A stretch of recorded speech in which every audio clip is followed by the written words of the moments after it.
So thank you so much for coming to the, what's the exact title of this one?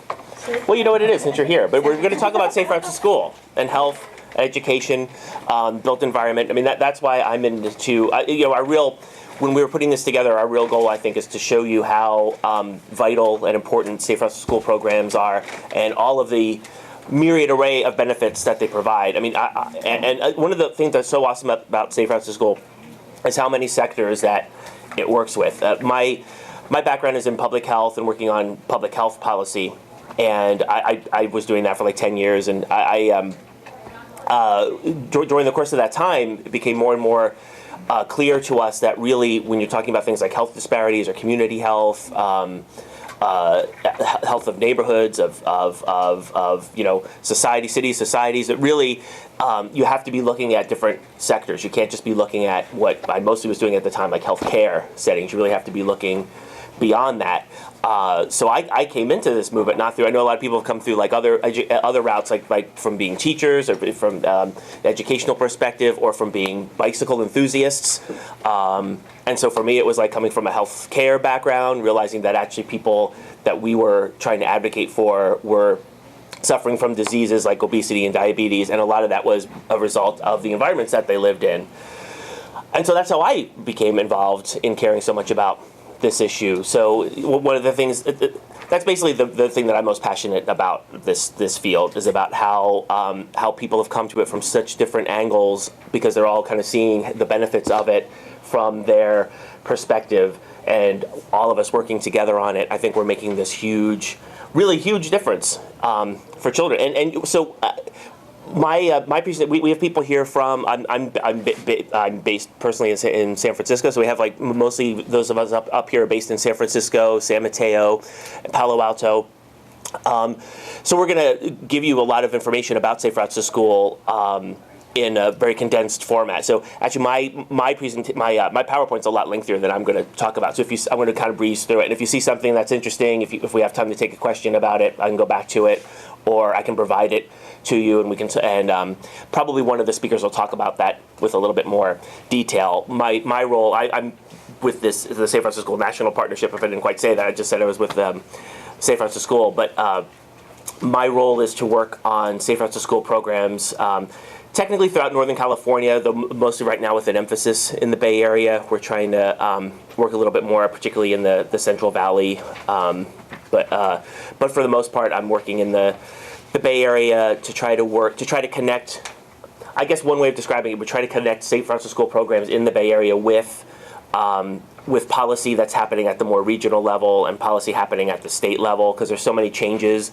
A lot of the funding that determines whether or not we can have a safe routes to school program in this area hinges on regional transportation bodies, state transportation bodies, Congress ultimately. So I'm just going to touch on a little bit about this stuff, and mine's a little bit more overview. But my organization, we were founded. There used to be a dedicated safe routes to school program at the federal level.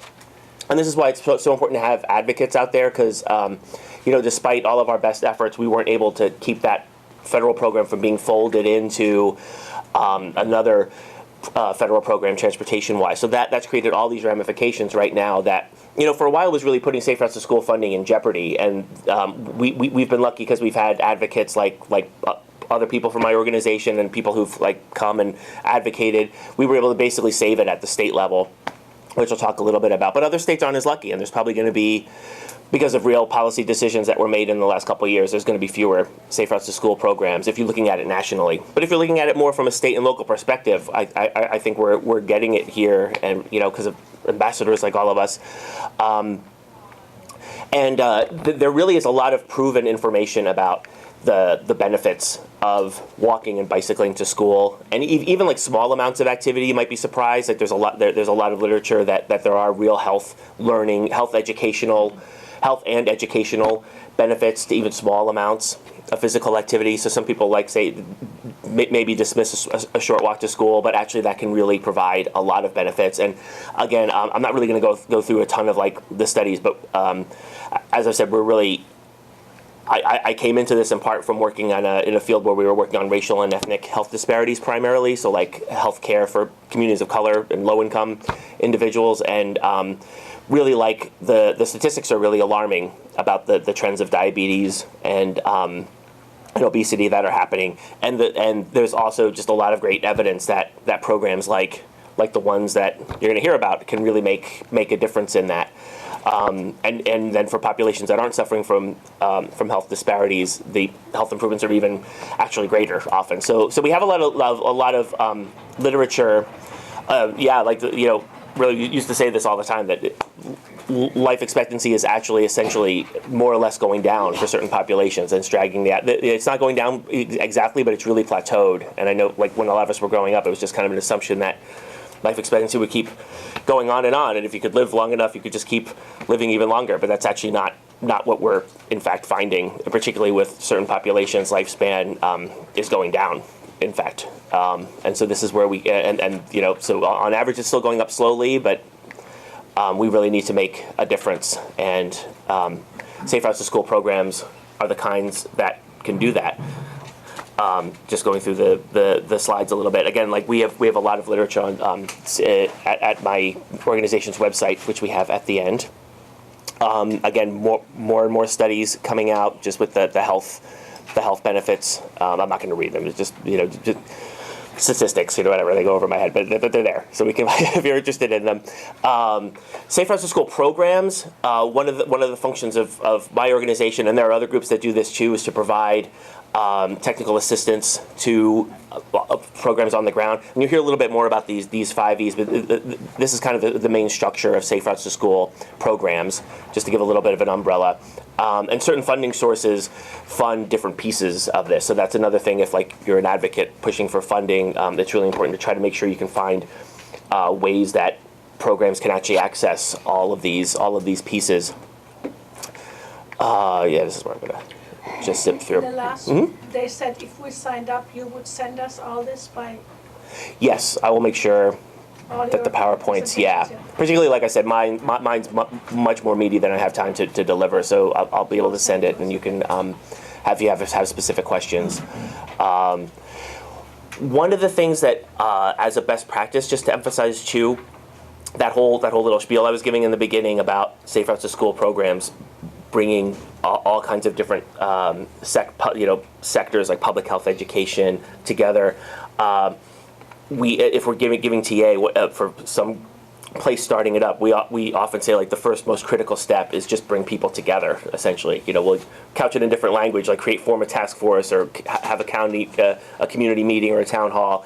But really, that's just bring people together, bring decision makers together, bring law enforcement together, bring public health together, bring education together.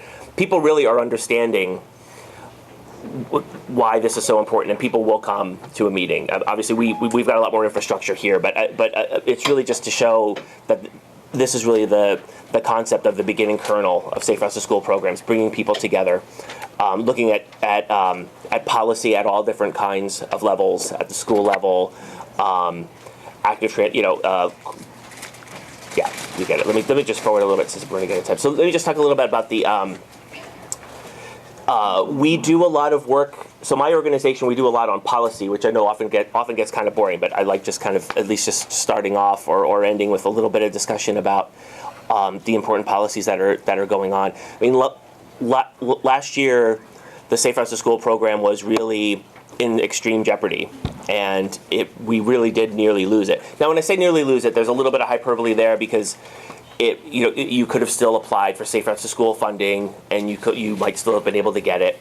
But one really important thing that advocates were able to get last year was a minimum floor for Safe Routes to School projects. So Safe Routes to School projects don't have to compete with all these other projects. And the problem that we face when we're applying for money, organizations, projects like ours, like the ones in the room and in the area, it's not really like my organization, but they have to compete against other. It's a transportation program, right? So even though it has all these amazing public health benefits, public education benefits, all these spillover benefits, it's at root, the funding comes from transportation money. So at root, it's a transportation project. It has to compete with other transportation projects. The people who decide who gets the money are transportation people.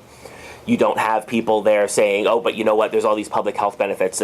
That's generally just irrelevant in the transportation world. That is changing, which is part of what our victory was about, but it's irrelevant. It's about, well, you know, what's going to move the most number of people most efficiently. That's what transportation projects are about.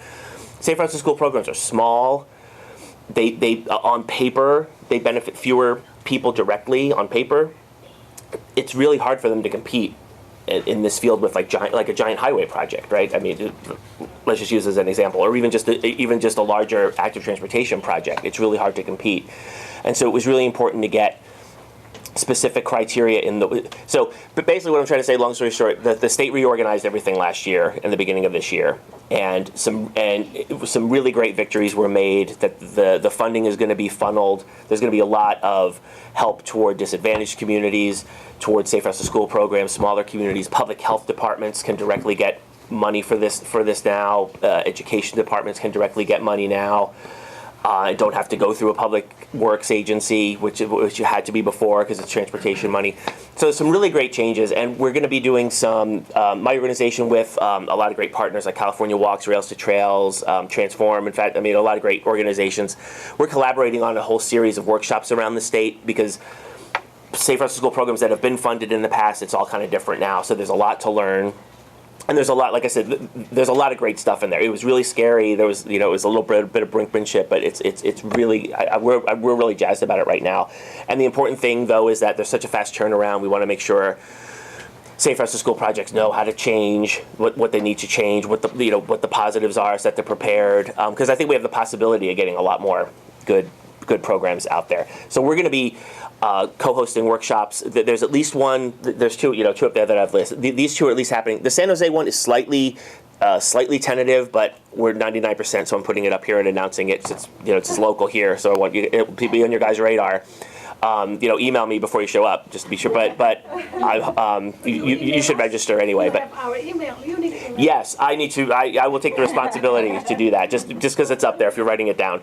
But it is really 99% sure that we're doing that with the Silicon Valley Leadership Group and members from CTC. So that will likely be a really big one and really interesting in terms both of for networking opportunities as well as just very educational and informative. I hope. The one in Richmond is definitely happening as well, March 6th. And there may be additional ones. We're probably going to do small, kind of like mini ones also in San Francisco and Richmond because we have staff in the form of me and other partners who are here. So we have capacity to bring this to people who need it too. So if you can't make these, but you still really want this information, just let me know. We'll get it to you somehow. Let me just end by saying that's not the only. There's policy that comes out of the regional bodies like MTC and Association of Bay Area Governments are really important. They are a lot of they're gatekeepers for a lot of Safe Routes to School funding or funding that can be used for Safe Routes to School. And a couple of years ago there was a big debate where locally the Safe Routes to School money was almost folded into another program, kind of very, very analogous to what I just said happened at the federal level, almost happened at the state level. And there was a push by all of us to stop that. And I feel there is a strong commitment now regionally to the Safe Routes to School program. So hopefully there's going to be money coming into this area from the state directly and from MTC. There's multiple pots of money from MTC to do it. And I guess that just the final thing is also we're also committed to, I think all of us, part of the reason we're committed to Safe Routes to School programs is we're committed to people walking and bicycling more. And there are other ways to do that as well as Safe Routes to School programs that are very connected. And so like we worked with a lot of advocates on getting certain complete streets requirements in the Bay Area. And there's a lot more complete streets resolutions. This is the subject of another presentation I won't go into here because it's slightly to the side, but it's just to say if you're interested in this kind of stuff, there is a lot of really potentially, if you're that kind of person, potentially exciting stuff going on that if you want to get in touch with me, I'd love to talk more. This is the email address. I'd love to talk more about ways to get you involved in more policy issues because there are a lot of decisions being made that are resulting in more people bicycling and walking around the Bay Area, both by making it easier and encouraging people to do it. And so there's it's very timely right now. And so if you're if you're interested in this, I'd love to talk more about it. All right, so I'm Daina Lujan, Safe Routes to School Coordinator for San Mateo County. I'm happy to be here with all of you today. Moving right along, in the interest of getting all of us on the same page, just to make sure that I don't start talking about Safe Routes, and some of you are confused about what the program is. Safe Routes to School in San Mateo County, our county-wide goal is to encourage and enable school children to bike, walk, carpool to school, and use transit. It's similar to the national goal. The reason why the program exists is for traffic mitigation. As Marty showed in one of his slides, 20 to 25% of morning traffic is parents driving their kids to school. So it also exists for environmental reasons, for air quality purposes, and also for health. Asthma rates and obesity rates are prime reasons to get kids out of cars and biking, walking to school safely. Okay, clicker. Oh, yay, there you go. So I'm going to really gloss right over this. The San Mateo County program, very similar to the national program, is based on the 5E model. So it includes education, encouragement, engineering, enforcement, and evaluation. Most Safe Routes to School programs are modeled this way. At the county level, our role is really to support the 146 schools in San Mateo County in developing program models that include all 5Es. Yes. Is this geared towards elementary school kids or high school kids? We include all kids. We include K-12. Due to some funding limitations, we cannot include preschool, but we can include all the way up through 12th grade. And you're almost like a plant, because I was about to talk about the way the program dollars flow. So thank you. It's a great question. In San Mateo County, I'm going to take a moment just to talk about where the dollars come from and how they end up where they end up. So the dollars start at the Metropolitan Transportation Commission, and my hat's off to the people at the Metropolitan Transportation Commission because they've been very creative with the funding. The funding, as Marty mentioned, comes from several different pots, none of which are actually specific to Safe Routes to School. Some of it is actually for carbon mitigation, things that people never thought would be directed to Safe Routes to School funding. So when stuff happened with Safe Routes to School, the Metropolitan Transportation Commission was already somewhat set up to, in the 9 Bay Area region, be somewhat protected from that or insulated from it. In San Mateo County, the funds come from the Metropolitan Transportation Commission to our City-County Association of Governments of San Mateo County. They are the transportation management agency in San Mateo County, but they have no direct relationship to any schools. So they determined that the San Mateo County Office of Education would be the best agency to lead the Safe Routes to School program in San Mateo County. So they designated the County Office of Ed to be the lead agency. We house the Safe Routes to School program. Unlike any other program in the 9 Bay Area region, we operate our program as a grant program. So at the County Office of Ed, we award grants to any nonprofit in San Mateo County that serves children of San Mateo County. Often that's a school district, but we also fund private schools and recreation programs. Grantees are encouraged and supported with building partnerships with City Public Works, with City Council, with law enforcement, and all with the support of County Health. So it really speaks to what Marty was talking about, how there are multiple stakeholders and interested in getting kids to school safely for a variety of reasons. Okay, so who is participating? The map is slightly out of date. The red is who started in 2011-12. We started with about 25 schools. And then in 12-13, we experienced hypergrowth, where we suddenly had about 105 schools participating.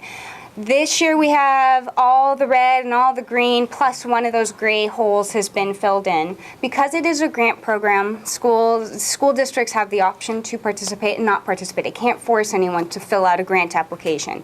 But most districts have been very receptive to participating. Okay, so I mentioned this, and I'll touch upon it a little bit more. The San Mateo County program is a grant program, so we just released our call for grant applications in January. They're due March 28th. Well, they'll undergo a formal selection process because, like many grant funds, it's oversubscribed. So we often we have double the requests compared to what we have funding for. So we do the best we can and utilize a competitive process. That's what I was looking for. Once grantees are selected, the County Office of Ed sets up a formal memorandum of understanding with the grantees. So they get their grant dollars and then in turn implement programs that are ideally sustainable. This is also unique to the San Mateo County project or Safe Routes program in that we fund not just non-infrastructure projects which are focused on the 5E model that Marty and I both mentioned, but we also fund small capital infrastructure projects and walkability and bikeability audits. The reason for that is that the City County Association of Governments puts in some of its own money. In San Mateo County, we have a $10 vehicle license registration fee, and some of those dollars are actually used to support the Safe Routes to School program. So those local dollars do not have restrictions on how they can be used, and so we can fund some small capital projects and walkability and bikeability audits.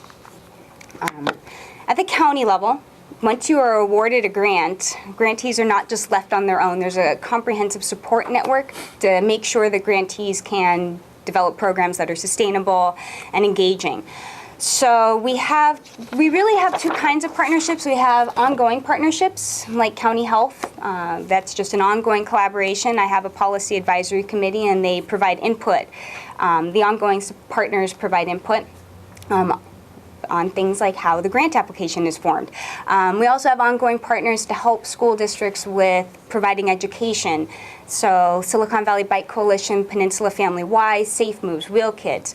When a school wants to provide education and a teacher doesn't know about safe bike practices, they can bring on one of our partners to do so. We also have partners for specific events. So for instance, Earth Day is coming up. So San Mateo County Safe Routes partners with Recycle Works and Stormwater Pollution Prevention to host county-wide events, getting kids biking, walking, carpooling, and on Earth Day, ideally having litter collecting walking school buses. So our resources are spread a little bit further and our messages go a little bit further. In addition to county-wide kind of collaboratives, within the grantees, I try to foster a collaborative network so that way you're not all on your own spinning ideas in your head. So about 5 times a year, I pull together what's called the Operation Committee. It's usually a district level coordinator, so someone at the school district level who works with all the schools in their school district.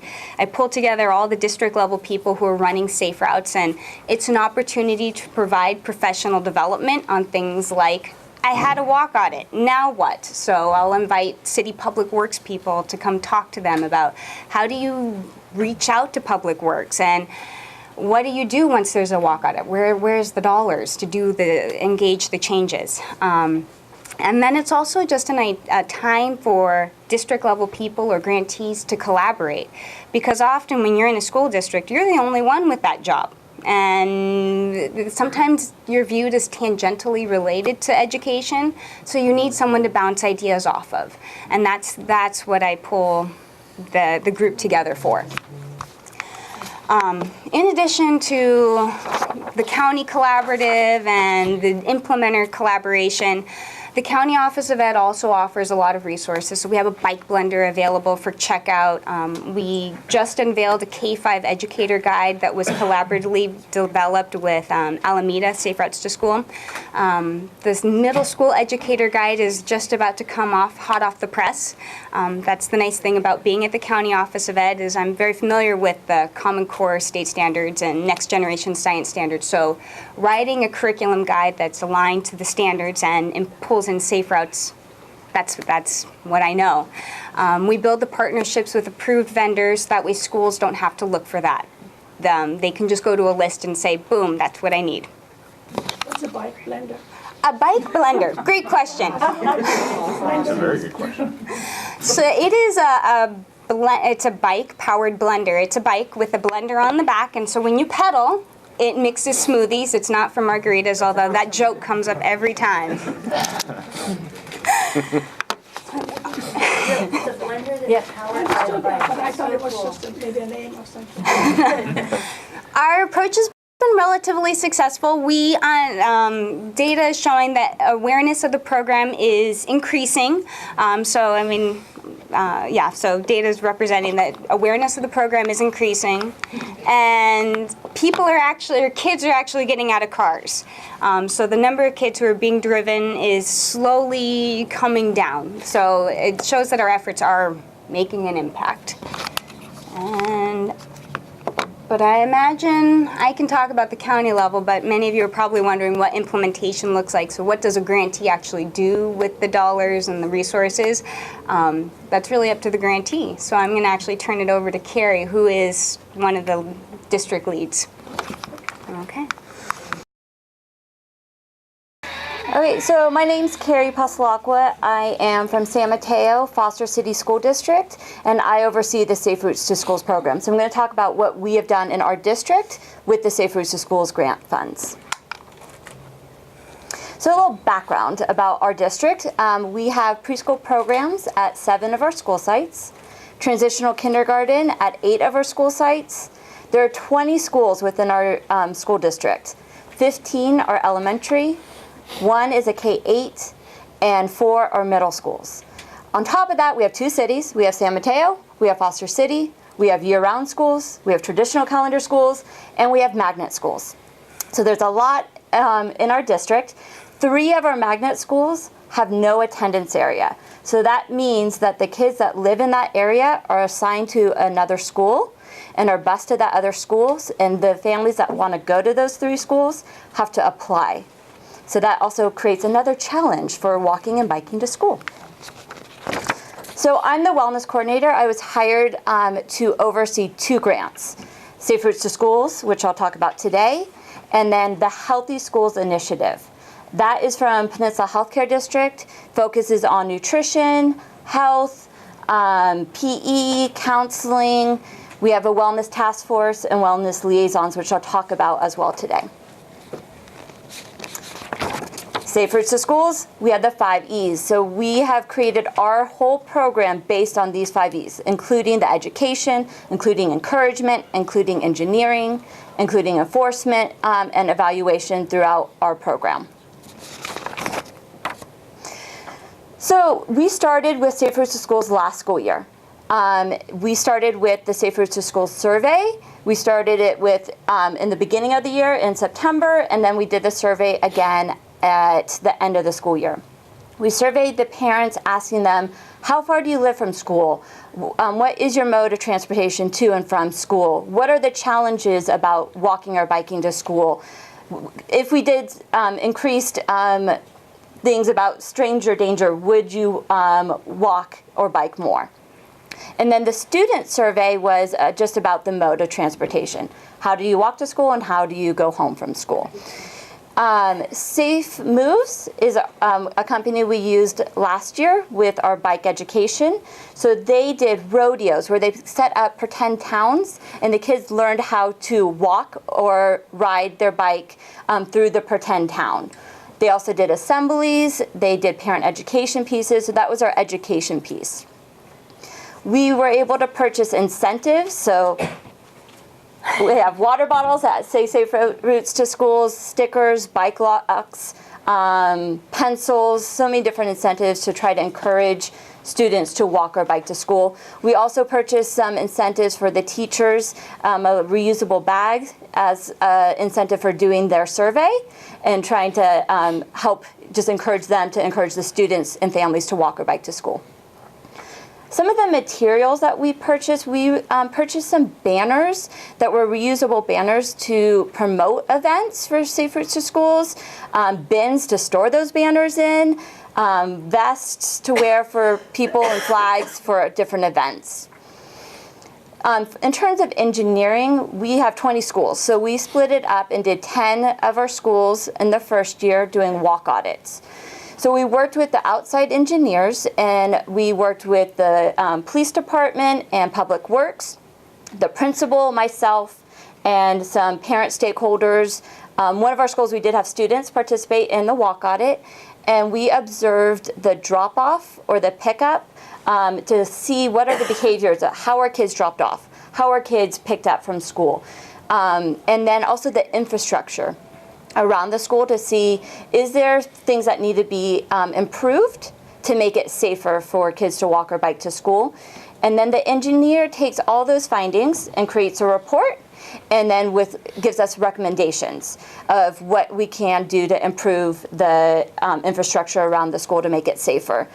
I work then with, after the reports are done, we work with the city public works department and the police department and the school district to try to get those improvements fixed. It does take time because a lot of the improvements cost money. So the city is looking at maybe on their maintenance piece, they could paint the curbs or put up signs that are things that cost a little less money.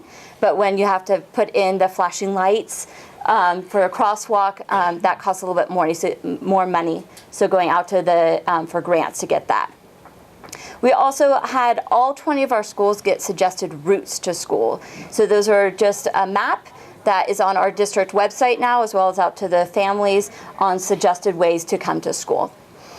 And those are, we have a website on our district site that's all on wellness that has safe routes to schools and healthy school initiative things on it. We promoted Safe Routes to School events. So International Walk to School Day is in October, Earth Day is in April, and National Bike to School Day is in May. So we promoted walking and biking to school for those events. We also did a tour de San Mateo-Foster City Schools, where our board president led a group of stakeholders on one day to all 20 schools, riding their bike and giving a message to the students, promoting walking or biking to school for National Bike to School Day. So we're going to do that again this year as well. We created a wellness task force, and that has stakeholders from all 20 schools. And we met 4 times during that school year talking about Healthy Schools Initiative and Safe Routes to Schools Initiative, and spreading the word, giving out resources, sharing ideas. And so that also helped get the word out to the schools. And all of this could not have happened without the county support. So I went and got training from the county, and then I helped support the schools to implement it.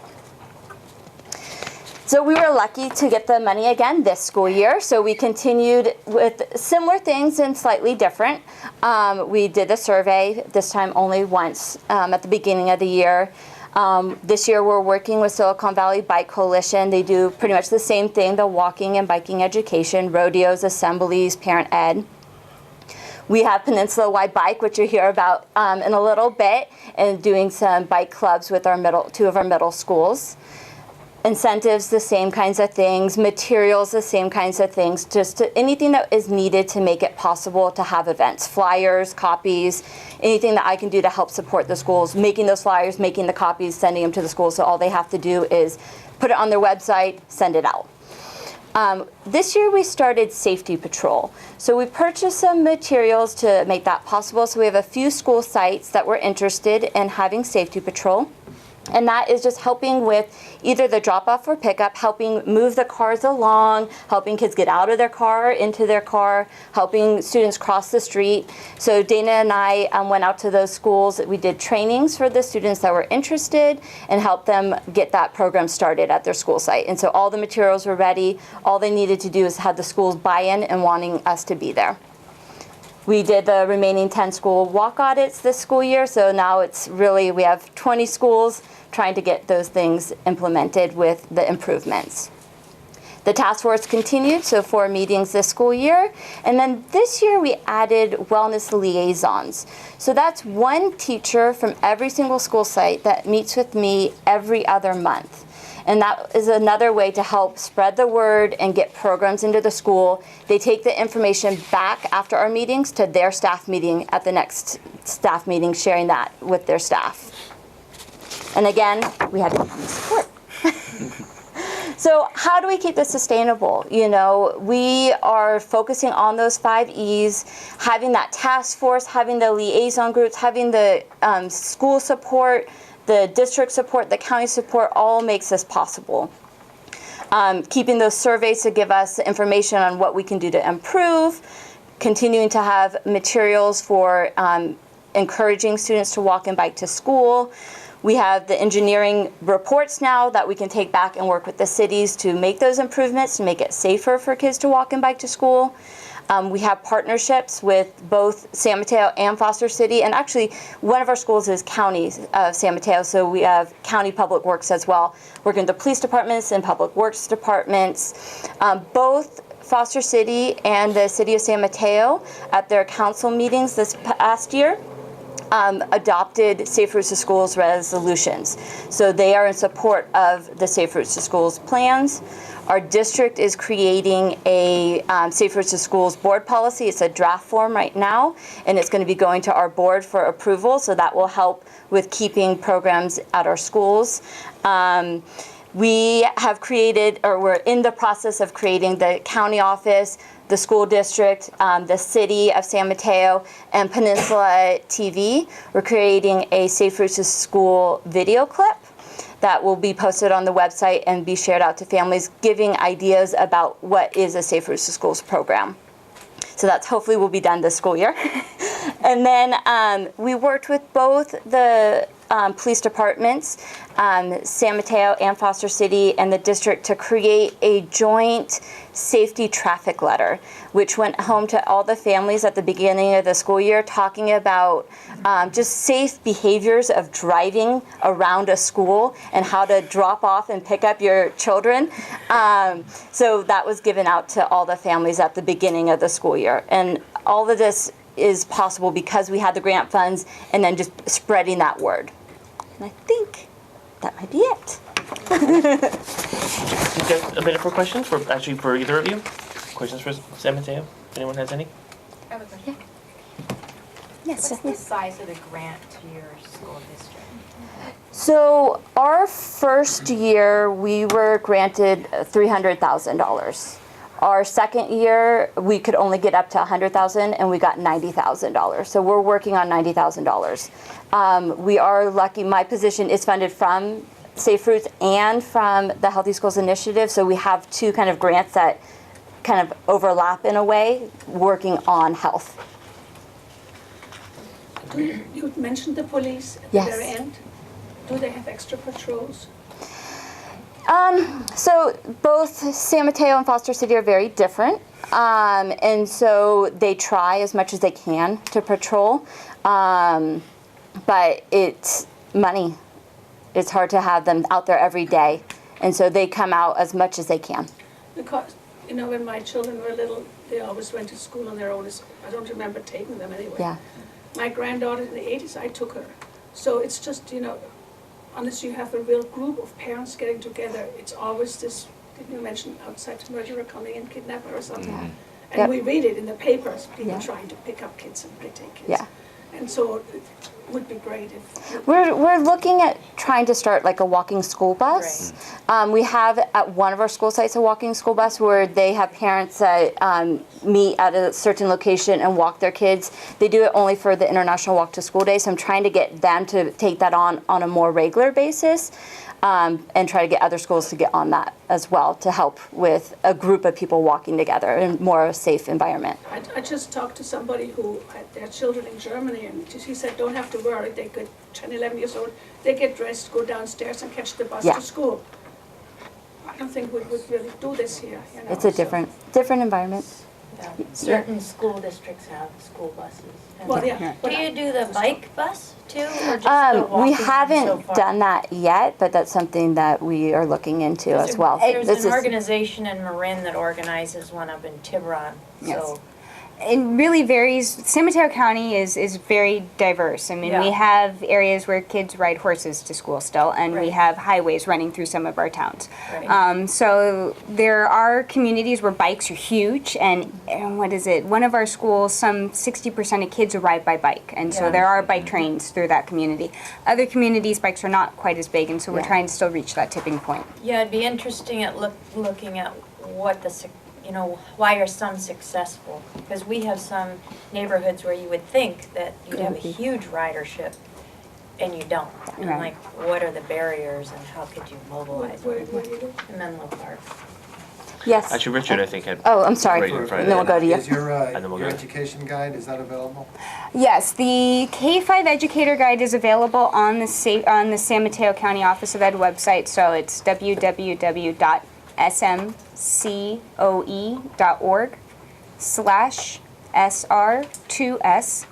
And then if you look for Educator Guide, it's under there. The middle school guide is finished. It's officially Okay. finished, but it's not up yet because we're due to unveil a new site very shortly. So. Did you want one more question? Yeah, well, we got you. Yeah. Got it back. Sorry, Has there sorry, been cut you any off. discussion about policies around districts being required to provide some form of bus service to magnet schools? It just, as was mentioned earlier, runs convergent to our efforts here. For the magnet schools, Divergent, I should. I don't know if there is in the works for the magnet schools. I know that the kids that are living in the neighborhoods where the magnet school is, there is buses out to those other schools. So, of course, I'm sure it's as a discussion. It's just under a different department in the district. You're the bicycle guy, right? I am the bicycle guy. Question for you. Well, good afternoon, and thank you for coming. We are actually really glad to have been invited here so that we put this presentation together. Some of the folks who are here and have been part of our program in the past, or our parents in the Palo Alto School District, might recognize some of this, but anyway, we're pleased to have this excuse. Penny and I have been working together since 2003 when her oldest child was in kindergarten and my youngest child was a senior in high school. Both of us began as PTA volunteers at the elementary school level, concerned about the streets our kids had to cross to get to their school.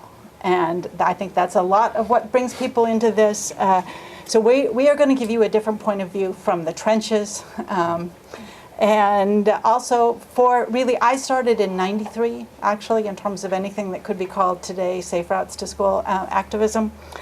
And after that child graduated, in a couple of years, it evolved into a half-time position at the City of Palo Alto in the Transportation Division. So it's a different setting than you have, and we do not have a counterpart in the Palo Alto Unified Schools District yet.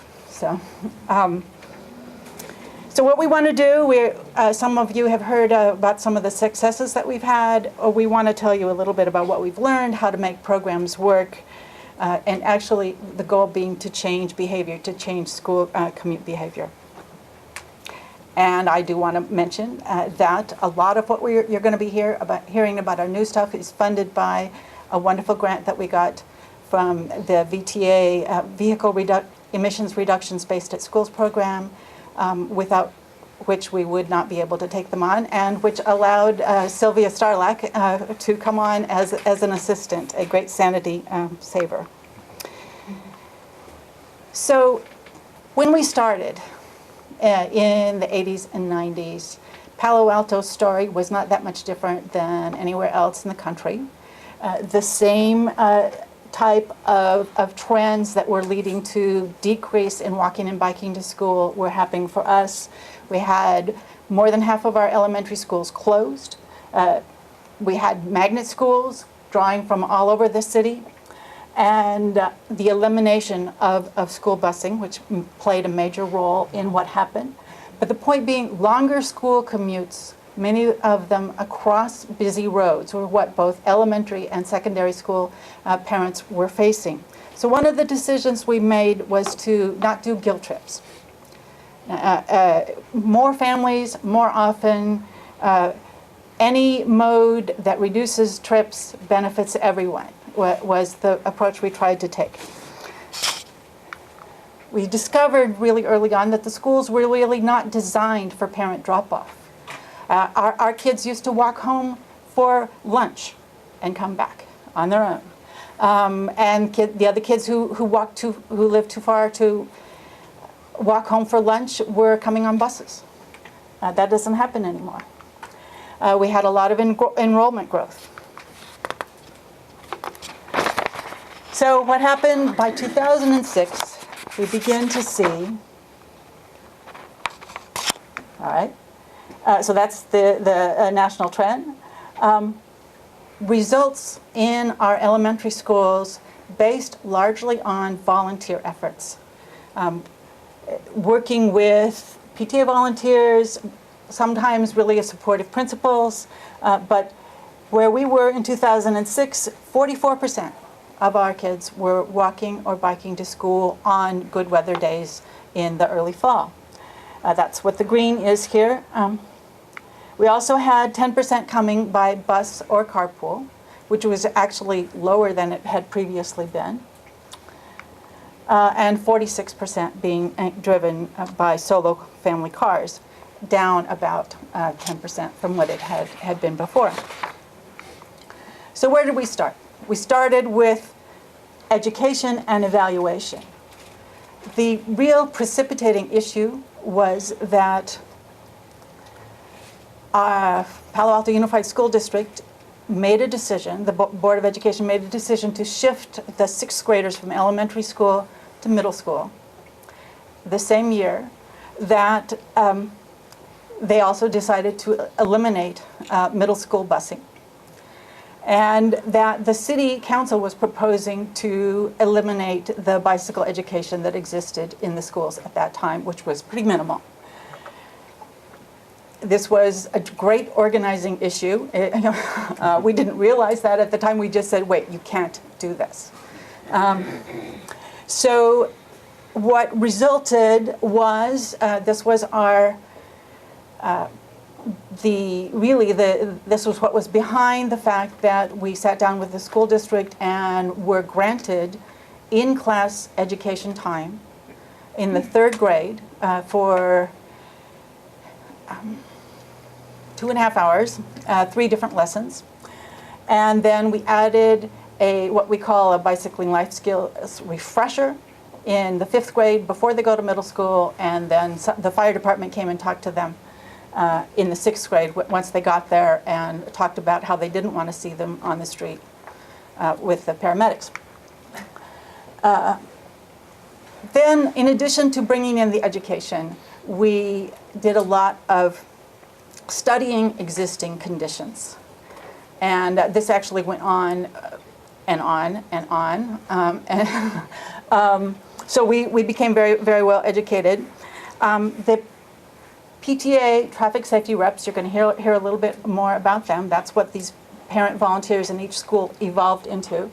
Spearheaded a committee on a citywide, district-wide advisory committee to look at school congestion and safety issues. It was everywhere. Everyone was very worried about what was going on because it just hadn't been happening in Palo Alto before. We also did classroom tallies, the kind of mode surveys that you were doing. We did ours in the spring of '94, the first time. Learned a lot. And then we did a parent phone survey. 10% of the parents in K through 8. Yes, I don't know how we did this, but but the district made the facilities available so that we could do that, and we got a lot of volunteers and a lot of real support. That same time, the district did its first engineering study on site safety issues. They recognized that one of the key things was that the schools were not designed for parent drop-off whatsoever. They had nice places for the buses to go, but they weren't buses, except for our buses from East Palo Alto, which is a desegregation program. And we also got the city involved. Around '96, they started doing studying the north part of Palo Alto. They eventually finished the south part of Palo Alto in 2003. And this generated a lot of the projects that have been implemented by district or school since that time and are still in the queue. So this is then what we would call Safe Routes to School 1.0, where really the city school traffic safety committee, a committee that was established to review where you put adult guards when you take away the buses, that had the city, 2 people from the city, 2 people from the school district, and elementary, middle, and high school PTA representatives on the committee met monthly. It became transformed in the period between 93 and about 2001 to not just looking at complaints, but trying to figure out what are the solutions, define the problems and what are the solutions using, we didn't have anything called the 5 E's yet, but that's where we ended up. And I just want to say, having the people at the same table monthly is key. Also, having PTA volunteers coming up from below, you are connected to what's going on and actual issues that are preventing people from walking, biking, carpooling, or getting to school safely. Without that, this would not happen. And I will move right on and say thank you to one of the main PTA advocates. Okay. Well, I guess you're kind of getting the picture that grassroots advocacy is very important to this whole process. And Kathy mentioned the importance of the City School Traffic Safety Committee, getting all the grassroots advocates together with city staffers and school district staffers, the police department, all the people who need to be engaged in this process.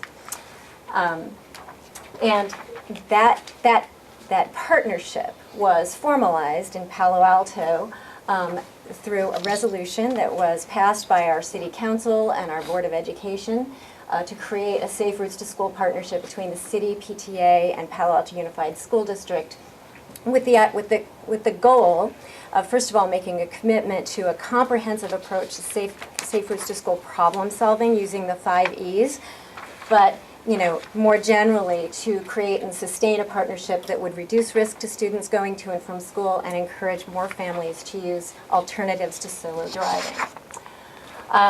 So what does the 5 E's approach look like in Palo Alto?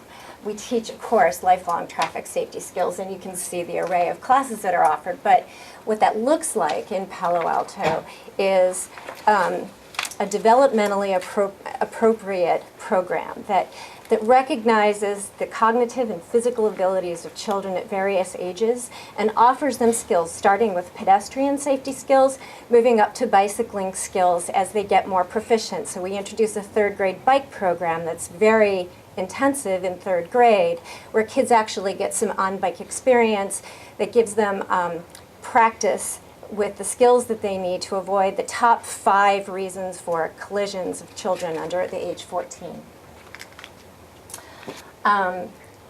Educating kids is great, but it is very important to engage the parents.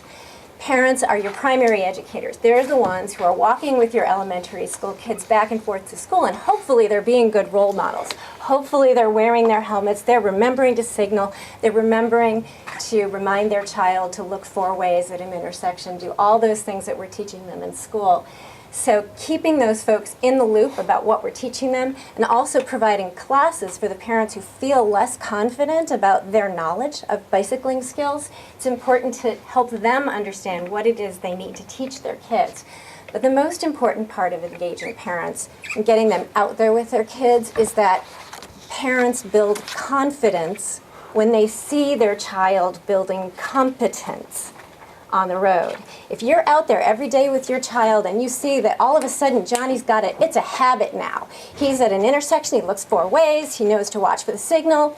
Yep, I'm a mom who feels confident when my kid gets to 5th grade letting him go. I can let him bike to school or walk to school independently. Our next T is engineering. We work very closely with city transportation staff and the school district staff to improve the infrastructure, the school commute infrastructure that our kids are using every day. We work on lots of different small and large capital safety improvement projects. One of the good things about that City School Traffic Safety Committee roundtable is it brings the PTA advocates to the table very early in the process. We're problem solving together. And so when a project comes forward, a safety improvement project comes forward and needs either grant funding or has to go through a funding approval process, now you have advocates, grassroots advocates, who can help you with writing letters of support, with showing up at a city council meeting to support the project in an informed way, understanding what the problem is that we're trying to solve. The next E is encouragement, and this in Palo Alto is largely done by PTA volunteers with some support from the city. We give out incentives and things like that, but really what we're doing is not just encouraging families to choose physically active commutes, but we're also encouraging them to share the ride, either using carpooling or riding the bus. And the reason for that is the goal is to get the trips off the street, because that's what makes the environment safer for the active commuters. Running out of time here. We work with the police department to prioritize enforcement on school routes, and I won't go through the details of that because we're running out of time, and I want to turn this back over to Kathy really quickly. How are we doing? Evaluation. Since 1994, despite a steady increase in enrollment in our elementary schools, we really haven't seen a commensurate increase in car trips. And the reason for that is mode shift. We have an opportunity, though, to increase carpooling and bus ridership right here. You can see that number has been decreasing a little bit in terms of mode share, so we're working on that right now, and Kathy will talk about that in a minute. But the real payout is at our secondary schools. So you can see we had this precipitous drop in bicycling in the late 80s and early 90s, but as we started offering encouragement programs in our high schools, and when the third grade kids who first were introduced to our education programs hit the high schools, you can see our numbers are really shooting up. We don't expect that trend's going to fall off anytime soon because the numbers are looking pretty similar to our middle schools. All right, I'm going to turn this back over to Kathy. Thank you. So now we're going to give you a little introduction, and we're doing 2 presentations combined. So thank you for our timekeeper, but do let us know. We need a few more minutes. But so new problems, new solutions for Safe Routes to School 2.0. What are we dealing with? We're dealing with a fairly substantial increase in secondary enrollment, and one of the things, even though we have a lot more bicycling and solid walking to school for all of our middle schools and high schools, we're still, congestion is reemerging as an issue around especially our secondary schools. How are we dealing with that? One of the things is to recognize that for those who live across expressways, freeways, El Camino, etc., we need to provide by more bus and shuttle options, and that's happening, including the City Council is going to be considering it really soon. And it's become cooler to take the bus or shuttle than to drive. For some students. And what you're seeing here is approaching critical mass, not a political entity, but the kids on the way to our secondary schools in the minutes before the rush. You will not miss the fact that there are bicyclists on that street. But what does that mean? We're getting a lot of complaints about pack riding and more about, we've always had complaints about the stop sign issue, et cetera. But what are we trying to do about that? We're revamping our education for the middle schools. We're very interested to hear about what you guys are doing. Let's feed off each other. In one of our high schools, the video class is doing PSAs, so peer education, and we're very much looking forward to seeing those very soon, and might be able to use them in one of our upcoming encouragement activities. And we're moving online. This is a process. We're dealing with, and I want to call out Sylvia and Penny in particular, with all this increase at our secondary schools, we recognize that secure, ample bike parking that is professionally designed is essential in order for the students to be able to get on a campus quickly and conveniently, not way in the back of the school. This is an ongoing education process. Whenever they change facility people, we need to work with them. But they are at school, at secondary school after secondary school, we're now getting it. Toaster comb racks, really don't work if you're above 12 years old and you have baskets on. There's one person on this rack who can lock his bike or her bike easily. We have one school has moved completely to inverted U racks and has 600 kids 780 racks. for JLS. Yeah. What's the inverted U rack? Right, here, sorry, inverted U, right there. And here, the point is, this kid is induced to lock securely to the rack. There's no bikes flopped around, they can get in and out easily. No stolen bicycles? Fewer stolen bicycles. Fewer, but still, that's an issue. Yeah, after school in particular, it's locked during the day. But I know at schools that the teacher lets some kids bring the bicycle into the classroom. 700, that'd be cool. All right. I want to talk a little bit about one of the things that you can go see online if you're interested in. So we also did a walk and roll map process for suggested routes to school. Not safe routes, but suggested routes, depending on your skill level. This is one of our elementary schools. These focus, we don't tell the drivers what to do except how to be safe as they encounter bicycles and pedestrians. It shows campus access points and crossing guard locations, bike parking locations. This is one of them that still has it way in the back, but when their construction is done, there's going to be out in the front. And safety tips on the back. So the maps themselves and the safety tips are on our website.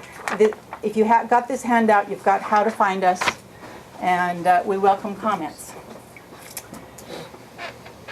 So coming up, what are we focusing on? Not just safe routes to school staff, but our city is focused on complete streets. Major expansion in our bike boulevard network is coming up for approval. We're updating our education program, adding very soon after-school bike repair, on-bike training. We're going to be talking with Winston afterwards. New messages, sharing the road safely within our school communities and beyond for bicyclists, walkers, and drivers. Still dealing with the non-neighborhood elementary schools. Solo driving still at 60%, even though there's more walking and biking than before. They have to deal with congested routes. So we brought in a pilot school pool program. But the jury is still out, but here's one thing that we know. It works when there's a champion at each site. And we're now really engaged in engaging the community on 5 E's. So I guess I'm wrapping up really fast. So I think you can see that all 5 E's work together, but we've added a 6th one here. I think the important thing is to evolve, because things change on the street, and we have to constantly be looking at what we're doing and seeing how well we're responding to what's happening on the street and meeting the needs of the student commuters. But I want to say the most important part of this has been advocacy, the grassroots advocates who are out there talking with our city staff. Kathy was one of the early ones, and she's moved over to staff side. We have one of our city council members in the back of the room here who's been a great supporter of Safe Routes to School, Pat Burt.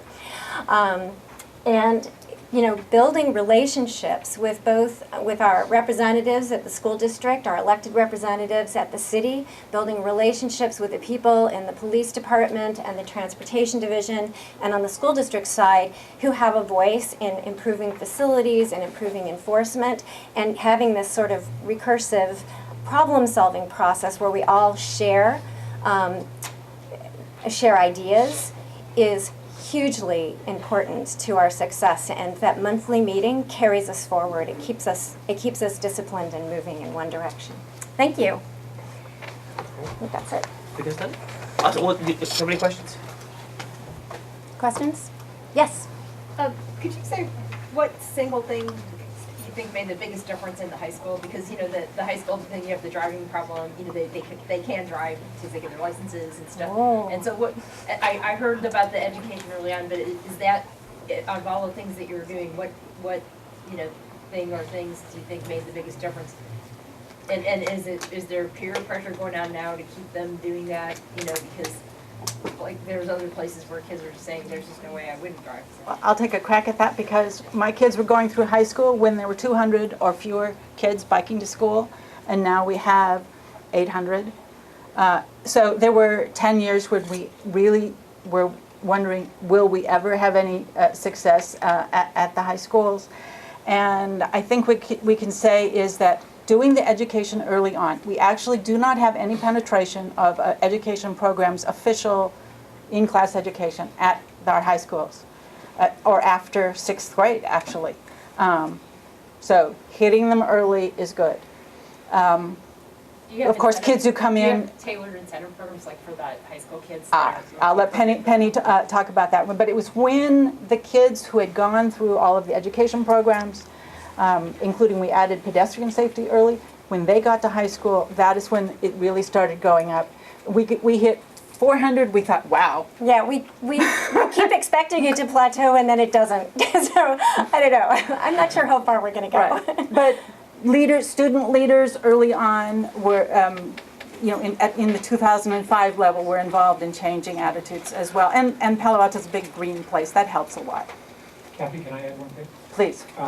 So one other dimension that I've been observing is that the parents are also part of who's being educated. And not only are they embracing it as their kids are younger, as they're going to high school, it's no longer a natural expectation. They will drive to school once they get their license. And it's partly because of what's been instilled about the kids driving. It's also partly the parents starting to embrace bicycling in the community more themselves. And it just becomes a family value. Yes. I want to sort of jump off of both of what both of you just said. So there are a couple of things we're doing at the high schools right now. I'm the traffic safety rep at Gunn High School this year. Part of what comes out of what Kathy's saying is we're not just educating kids about how to bike to school and how to be safe. We're also, with our encouragement programs, building a culture that really celebrates active commutes.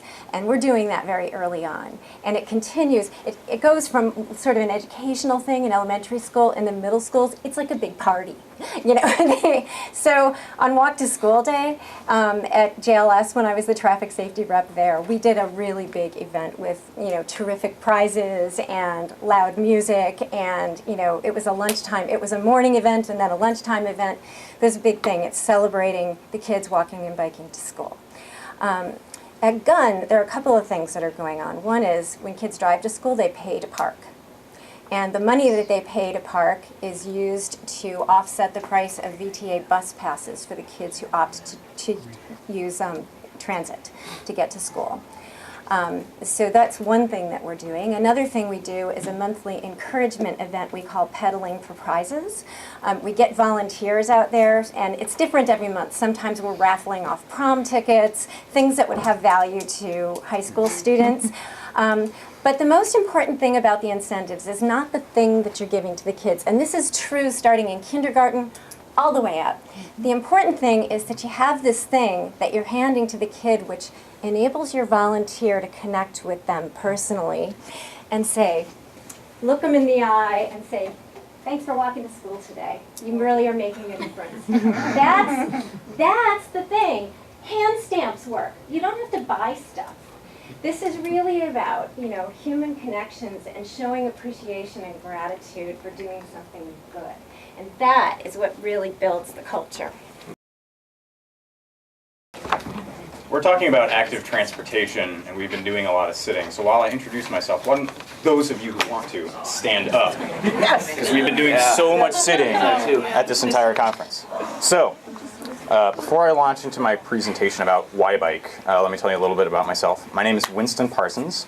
I run the YMCA's bike program in San Mateo. And I was born and raised in San Francisco. My sister and I represent the 4th generation of San Franciscans. Native San Franciscans like to tout how long they've been there.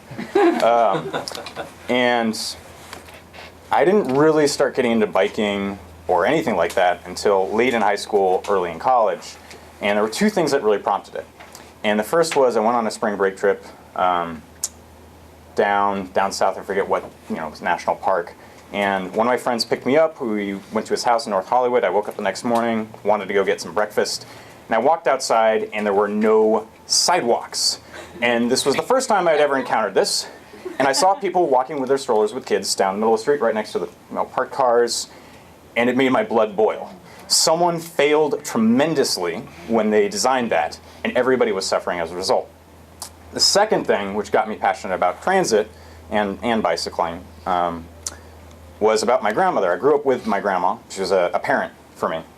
And as I got older, I found out that she had a hard childhood in some respects. She grew up in San Francisco, born in 1929, and she was born to a father who was an alcoholic and was physically abusive. And when she was growing up, I later found out in life, one of the things that was an escape for her was the streetcar. She could get on the streetcar and she could go just about anywhere in San Francisco. She could go down to the ferry building, hop onto the rail or the bridge or the ferry, wherever, and she could also go to the parks, many of which and museums were free, no longer the case. So that's how I got involved in this. I have a communications BA from SF State and a minor in urban planning, but that's enough about me. I'm here to tell you about Y-Bike. So we started in 2003 with a member at the Y in San Francisco in the Presidio who wanted to lead ride and repairs for members, so adults who were there. And from there we've been evolving. 2004 we led 3 lunchtime bike clubs at middle schools. 2005, 2006 led mechanic workshops at middle schools, earn-a-bikes, where kids who worked on their bikes at the end of the program could actually keep the bike. That's empowering. Bike festivals, and we started formally evaluating the work we were doing, asking kids questions on paper before and after they'd been through the program. 2007, 2008, we saw a lot of expansion. This program was supported through a bunch of grants, but also through member donations. And the economy was doing better up until about that point, and so we would get a lot more donations that helped expand the program. Doing helmet giveaways, running bike clubs. 2009, we started our first formal summer bike camps. From there, our bike camps, going from all-day road biking and mountain biking, have evolved so that we have overnight bike camps, where we drop kids off, and then we ride back to San Francisco. This summer, actually, we have an overnight camp in Camp Jones Gulch, where kids will be riding from Camp Jones Gulch, which is in the Santa Cruz Mountains around there, and with our staff, they will be riding up the coast to San Francisco to finish over a period of a week, camping, staying in hostels along the way. They're all trained. We have professional staff, and I'll get into that in a little bit. Multiple days. Multiple days, multi-day tour. It's yeah, not one day. Yeah, that would be crazy. But there's been a lot of evolution, like you were just talking about.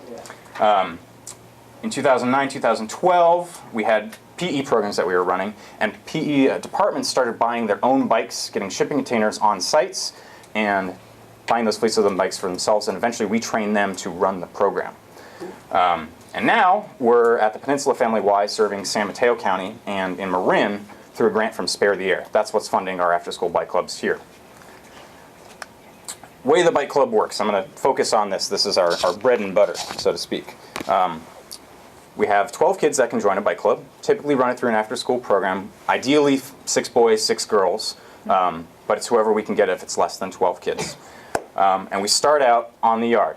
You don't have to know how to ride a bike. If you do, that's great. We work with all skill levels, and we go through a skills checklist. We show the kids at the beginning, this is the stuff you're going to learn. How to check your bike, how to ride it, signals, rules of the road, right away, defensive biking. All the stuff really we learn to drive with, but on a bike, and from that perspective.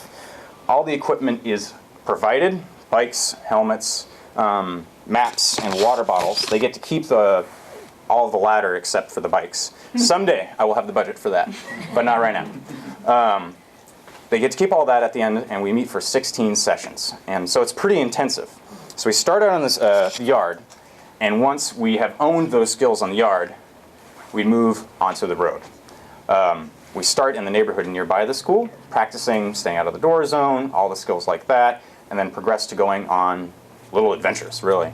We have fun destinations. We've ridden from Burrell Middle School in San Mateo to Curiosity, visiting that museum. Foster City, we had found that we had a lot of kids that were interested in trail stuff, and so we visited the dirt jumps there. We've done tours of local bike shops, which was really exciting for the kids and for the bike shop. And we have a lot of other lesson plans that aren't just around biking.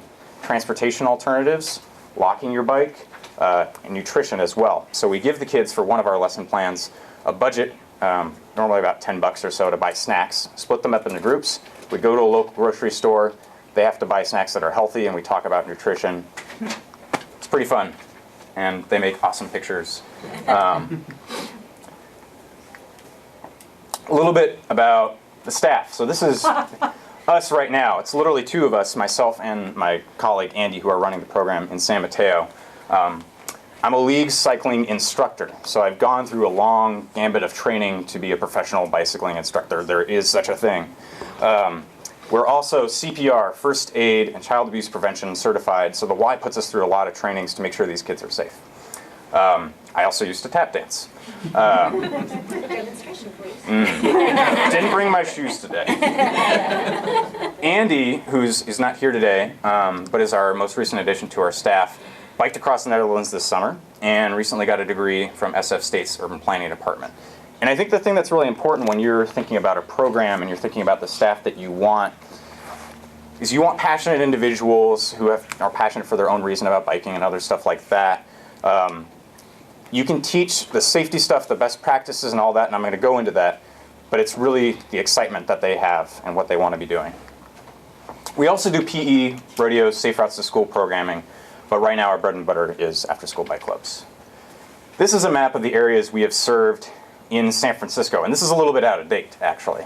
So this program has done a lot. We've been to a lot of schools. We even, like I mentioned, turned some schools over to the actual PE program. So this school through 2011 served 963 students, and the PE department took it over there. That's really our long-term goal eventually with these programs, to have the schools own it. We help facilitate. San Mateo, we have ran programs at Burrell Middle School, Bowditch Middle School, and right now we're at El Granada Elementary and Littman Middle School in Brisbane. So our grant has us serve the entire county, so pretty wide area that we're serving.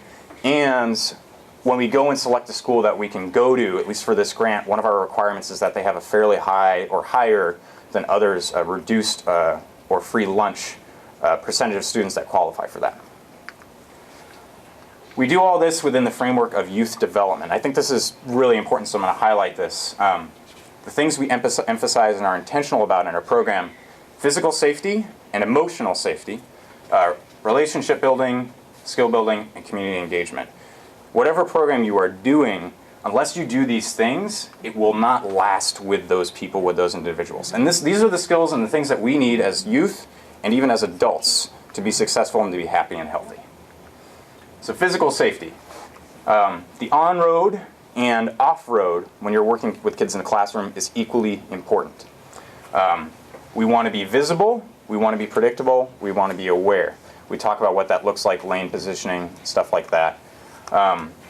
Know your terrain, know your group. Each group of kids is going to have their own different skill levels. They're also going to have their own different group dynamics and personalities. And you need to get to know them, because their behavior in the schoolyard is going to be a predictor of their skill ability on the street. Local knowledge is much better than Google Maps. Go ride the streets, go talk to people in bike shops, all that stuff. Google Maps is a useful tool, but you can't plan a good ride without riding it. Safe versus safer. I get really frustrated when people say be safe, or if you do this you will be safe. We need to have honest conversations with kids and adults about greater risk and less risk. There is no safe, you have a force field bubble around you. Risk factors compound, not add. So environmental risks like potholes, street design, stuff like that, and other risks that come to play don't just add up, they greatly magnify. So if you're looking at a street and you're riding on it, you say there's this and there's this and there's this, it is growing exponentially. So evaluate that when you're planning a ride or planning a program. Emotional safety. Develop structure from day one, have some consistency. Youth and adults thrive on having consistent structure. Check in with your kids on what's going on in their lives, not just about biking and everything else. Also, can everybody, I want you to think back for a sec about the last time someone maybe spoke to you in a condescending way or talked down to you. It really sucks. Adults tend to do this when talking to youth, and especially when we're working with middle schoolers who are still navigating and reinventing their personalities, and they're taking on more responsibility. We need to talk to them like adults, young adults. Promptly address issues that happen within your group. So if there's emotional upset, stuff like that, don't let it fester. I'm going to skip all this other stuff, but at the bottom, no because I said so reasons. That is, I keep hearing it, especially from some sports coaches. And it is the worst reason and an abuse of power, really. When we want people to do something, explain the reason and ask their opinion on it as well. Relationship building takes time. Build inclusive games and have a genuine effort to get to know your participants outside biking.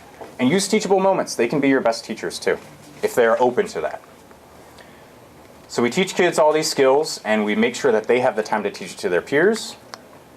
Going from on the road, mountain biking skills, building progressively.